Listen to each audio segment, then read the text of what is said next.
Ok, bienvenue à tous, bienvenue sur le podcast Sport sans Nutrition. Je m'appelle Medel, je suis coach sportif et tous les dimanches je te permets de te remettre en forme et de te transformer physiquement grâce au sport et à la nutrition tout en prenant soin de ta santé. Et aujourd'hui on va avoir un sujet nutrition santé puisqu'on va parler d'un objet que possèdent 90% des Français. Comme tu l'as vu dans le titre, on va parler du micro-ondes aujourd'hui.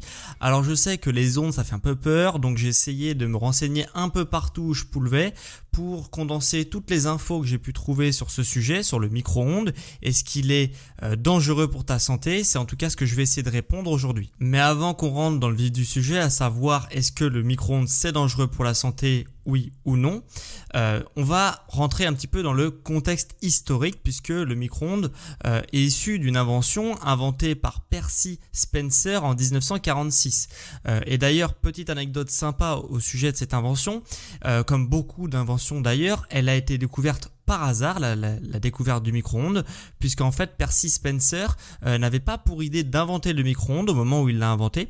Et en fait, il était en train de fabriquer un radar qui serait capable de, avec des ondes courtes, de repérer des avions dans le ciel pour la mer américaine. Donc il est en train de confectionner son petit radar. Et au moment de sa pause déjeuner, eh bien, il laisse devant son prototype de radar une barre chocolatée. Et quand il revient de sa pause déjeuner, eh bien, sa barre chocolatée avait complètement fondu. Et il s'est dit, ok, il y a peut-être quelque chose à faire au sujet de ces ondes puisque j'ai laissé ma barre chocolatée devant mon radar qui fonctionne avec des micro-ondes et du coup ma barre a fondu. Est-ce qu'il n'y a pas quelque chose à faire à ce niveau-là? Et c'est comme ça qu'il, de fil en aiguille, en voulant inventer un radar qu'il a d'ailleurs inventé, a inventé également un micro-ondes. Et puis après, petit à petit, il a sorti son premier prototype de micro-ondes, puis son premier micro-ondes.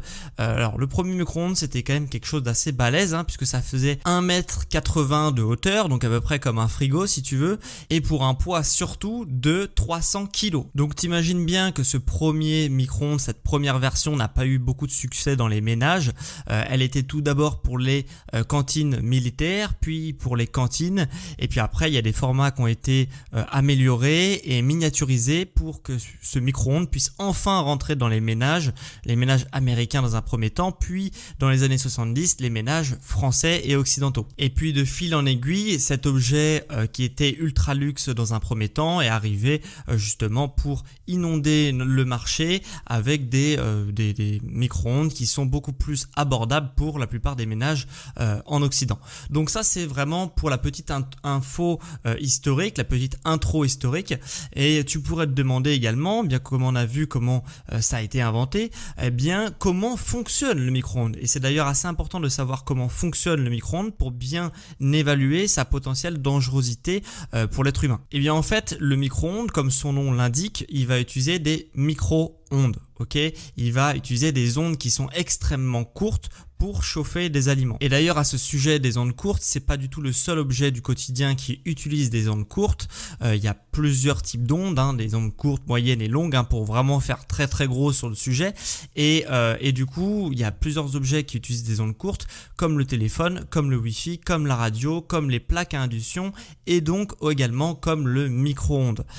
Les ondes courtes ont la particularité d'être courtes et être surtout extrêmement véloces. Elles oscillent vraiment très très très rapidement puisqu'elles oscillent dans une vitesse qui est à 2450 millions de fois par seconde. Donc l'onde, elle va justement osciller 2450 millions de fois par seconde, ce qui est absolument énorme.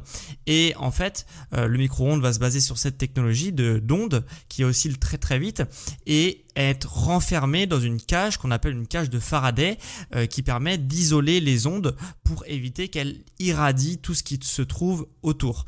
Et en plus de ça, cette cage de Faraday, c'est pour ça que les parois sont en métal dans un micro-ondes, eh bien les ondes vont rebondir dans cette cage pour accentuer le phénomène et pour accélérer forcément la cuisson dans notre cas ici. Et donc quand tu fais la synthèse des ondes plus de la cage de Faraday, tu arrives à un micro-ondes et puis après toi il te reste plus qu'à placer ton aliment dans le micro-ondes. Et qu'est-ce qui va se passer quand tu mets ton aliment dans le micro-ondes? Tout simplement les ondes du micro-ondes vont justement faire bouger extrêmement rapidement, 2450 millions de fois par seconde je le rappelle, les molécules d'eau. Ces molécules d'eau vont être stressées, elles vont bouger, elles vont se frotter les unes aux autres, et ce qui va produire de la chaleur. Tout ce qui est frottement produit de la chaleur, et forcément ça va permettre de cuire tes aliments. Quand il y a une présence d'eau, les aliments vont pouvoir être cuits extrêmement facilement et surtout rapidement. Et c'est d'ailleurs cet argument de rapidité qui va justement permettre au micro-ondes d'être ultra populaire dans tous les ménages, dans 90% des ménages français, puisque le principal intérêt du micro-ondes, c'est de cuire rapidement des aliments. Et justement, on pourrait se poser la question de est-ce que le fait que ça soit extrêmement rapide, que ça soit avec une technologie qui est relativement moderne, est-ce que justement ces ondes utilisées par le micro-ondes sont dangereuses pour l'être humain? Et pour répondre à cette question, au lieu de te répondre par oui ou par non, on va voir différents mythes que j'ai pu lire sur internet, que j'ai pu lire aussi dans certaines revues que j'ai pu lire, et on va à travers ces 4 mythes essayer de parcourir l'ensemble de la potentielle dangerosité de ces ondes utilisées par le micro-ondes. Et je le rappelle, pour me baser sur ce que je vais te raconter dans ce podcast, de manière factuelle, je me suis basé sur des études scientifiques. Il y a beaucoup de théories au sujet du micro-ondes. Moi, ici dans ce podcast, je me dois d'utiliser que des arguments scientifiques pour répondre à cette question. Et on est tout de suite parti par le premier mythe. Et le premier mythe qu'on retrouve beaucoup au sujet du micro-ondes, c'est que le micro-ondes, il dégrade la qualité nutritionnelle des aliments. Et alors ça, c'est vrai et c'est pas vrai, comme tu vas le voir tout de suite, puisque certains affirment que le mode de cuisson micro-ondes détruit complètement tout ce qui est vitamines et minéraux, que du coup ça annule totalement les bons côtés des aliments, avec tout ce qui est micronutriments, et d'autres disent que c'est le meilleur mode de cuisson pour préserver justement ces mêmes micronutriments. En fait, la réalité des faits, d'un point de vue scientifique en tous les cas, c'est que le mix se situe entre les deux. En fait, il va altérer en effet la qualité nutritionnelle des aliments, mais pas plus qu'une autre source de chauffage et de cuisson des aliments. Tout simplement, notamment la vitamine C et la vitamine B9 vont être détruites par l'action du micro-ondes. Ça, c'est vrai, il y a rien à remettre en cause là-dessus, mais tout comme une cuisson à la poêle ou au four pourrait le faire, puisque la vitamine C et la vitamine B9 sont extrêmement sensibles à la chaleur. Donc que ça soit de la chaleur produite par la friction de molécules d'un micro-ondes ou de la chaleur produite par quelque chose d'incandescent ou une plaque chauffante par exemple, ça va avoir exactement le même aspect, c'est-à-dire que la chaleur est produite et cette chaleur détruit certains micronutriments. Donc le micro-ondes n'est pas pire qu'un autre, n'est pas mieux qu'un autre en termes de point de vue nutritionnel, mais donc il n'y a pas vraiment de sujet sur cette question-là, c'est pas plus qu'un autre mode de cuisson et du coup c'est pas forcément ni pire ni meilleur. Et donc ça nous amène à ce deuxième mythe autour du micro-ondes qui dirait que les ondes du micro-ondes sont dangereuses et nocives pour l'être humain. Alors là, oui, en effet, ces ondes sont dangereuses, mais pas forcément comme tu pourrais le croire. C'est-à-dire que quand ton aliment sort du micro-ondes, il va pas être contaminé par les ondes du micro-ondes. Ça c'est faux. Une fois que tu sors ton plat, il n'y a aucune dangerosité par rapport à ça. Par contre, et là, je pense que ça a le mérite d'être souligné, et j'ai très peu vu de personnes parler de ce sujet-là, c'est que le micro-ondes, comme on l'a vu précédemment, ils utilisent des ondes courtes. Ces ondes courtes, elles sont piégées dans la cage de Faraday. C'est une cage qui est censée être totalement hermétique, et ces ondes-là, elles rebondissent à l'intérieur de la cage pour cuire tes aliments. Jusque-là, tout va bien. Ça, c'est dans le meilleur des mondes. Sauf que le truc, c'est que cette cage de Faraday dans un micro-ondes, normalement une cage de Faraday, quand on utilise une cage de Faraday pour faire des expériences ou autre, on a une cage qui est totalement hermétique et qui est entièrement en métal.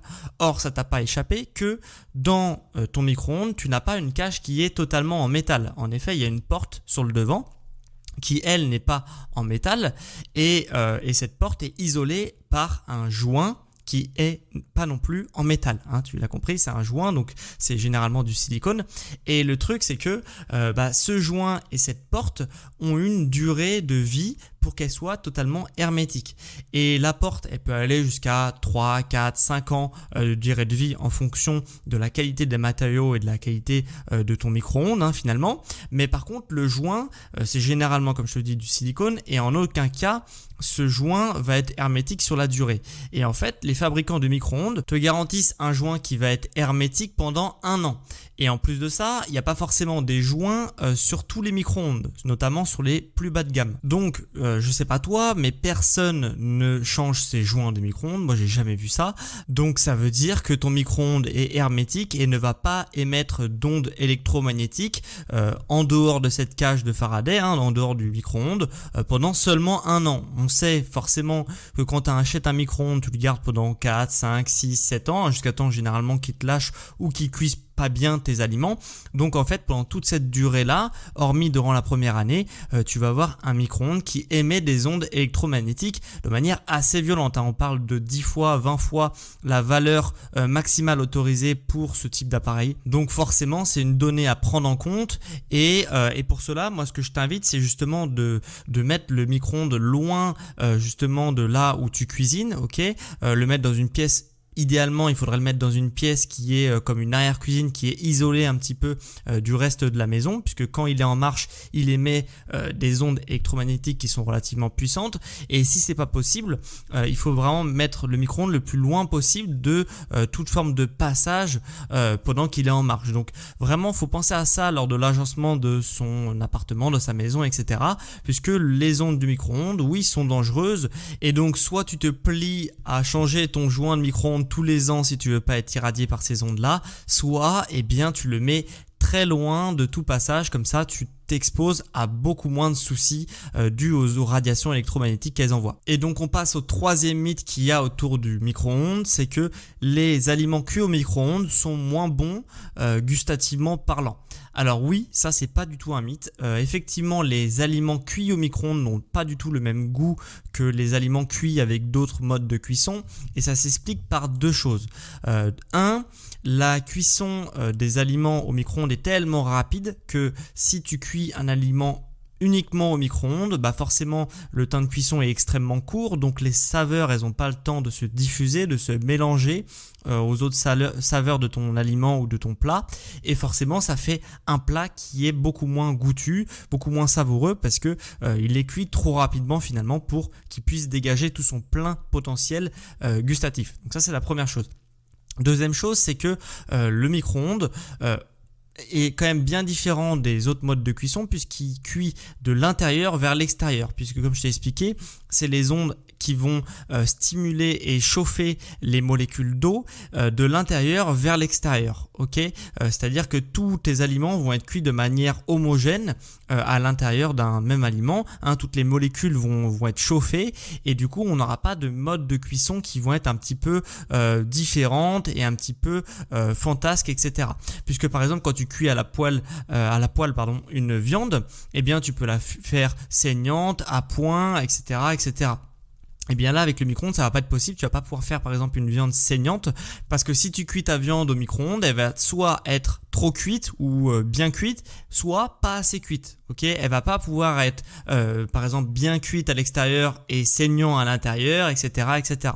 Donc forcément c'est pas du tout intéressant gustativement parlant puisque si tu cuis un plat exclusivement au micro-ondes, tu te prive de pas mal de textures différentes et de plaisir gustatif tout simplement. Donc c'est vraiment pas une bonne idée de cuire tous ces aliments et de cuire un plat, de cuisiner un plat par exemple au micro-ondes puisque du coup ça va altérer vachement le goût de tes aliments et c'est pas du tout ce qu'on veut puisque si tu veux avoir une bonne nutrition avec lequel tu peux te faire plaisir, c'est des plats sains qui ont du goût et forcément c'est pas quelque chose qui est possible avec le micro-ondes. Et on arrive au dernier et au quatrième mythe autour du micro-ondes, c'est est-ce que le micro-ondes produit des perturbateurs endocriniens, est-ce que la cuisson au micro-ondes produit des choses, des déchets si tu veux, et du coup ce qui serait dangereux pour l'être humain. Alors sur la production vraiment de perturbateurs endocriniens dus à la cuisson du micro-ondes, non. Alors moi j'en étais persuadé puisque je l'avais lu dans un bouquin et justement pour te tourner cet épisode-là, j'ai été vérifier les sources mentionnées dans le bouquin que j'avais lu auparavant. Et du coup, c'est pour ça que moi, personnellement, je m'autorisais très peu l'utilisation de micro-ondes.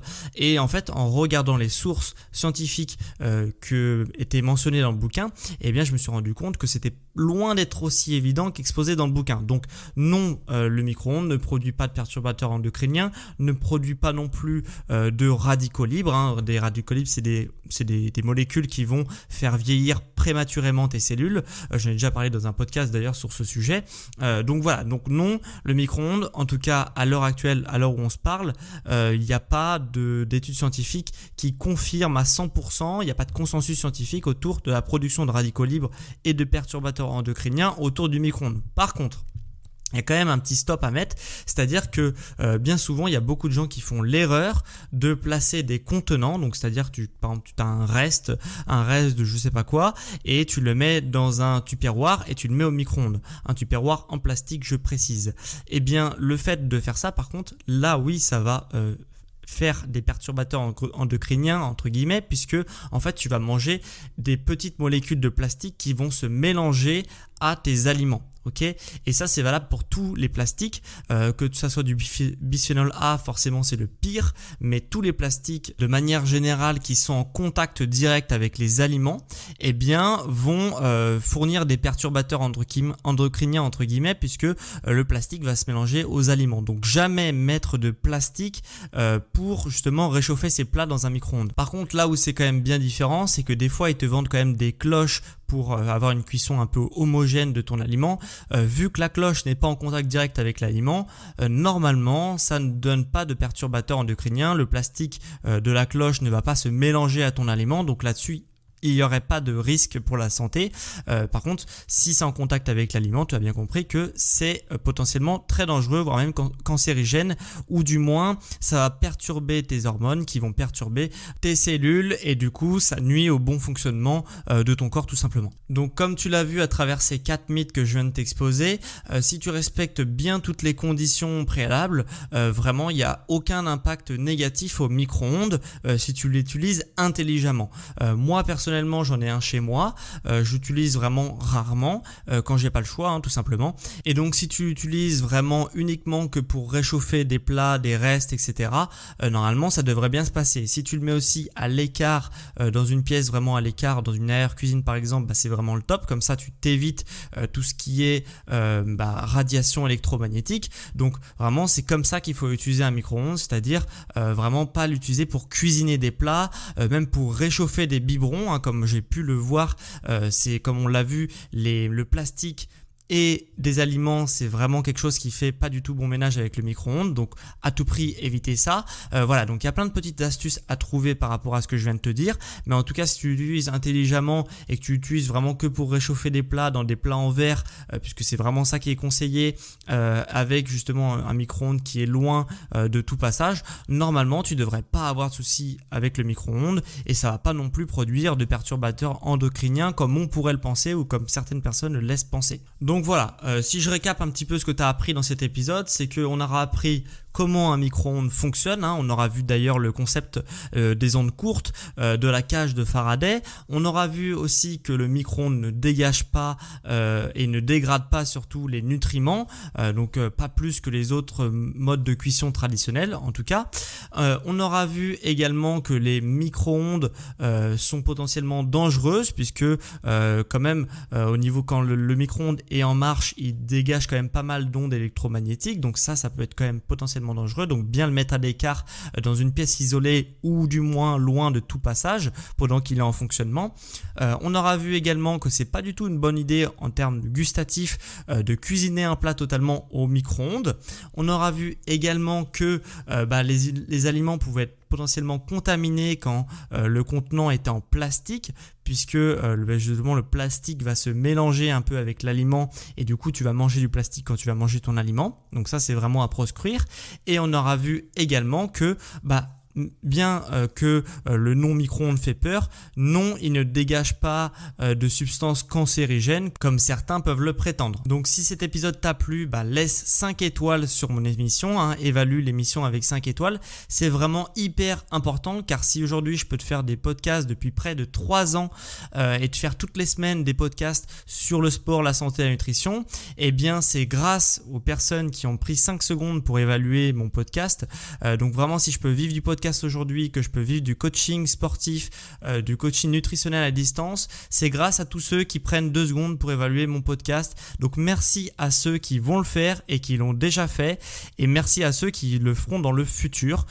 Donc voilà, si ça t'a plu, n'hésite pas à me laisser 5 étoiles sur les plateformes de podcast telles que Apple Podcast ou Spotify pour justement dire que tu as apprécié l'émission et pousser d'autres personnes justement à écouter l'émission. Et dernière chose avant qu'on se quitte, sache aussi que si tu veux te faire accompagner sur tes plans d'entraînement, sur des plans nutritionnels, etc., c'est possible. Il te suffit de prendre rendez-vous dans les notes de cet épisode ou alors tu peux te rendre sur mon site sportsanténutrition.com, tu tapes sport santé nutrition sur Google, c'est le premier lien et là-dessus tu peux prendre rendez-vous directement sur la page d'accueil ou dans les notes de l'émission si c'est possible. Donc quant à moi, c'était vraiment un plaisir de te faire ce petit podcast sur le micro-ondes et tu sais maintenant s'il est dangereux pour ta santé ou non. Et on se retrouve quant à moi dimanche prochain pour un prochain épisode sur Sport Santé Nutrition. Ciao les sportifs intelligents.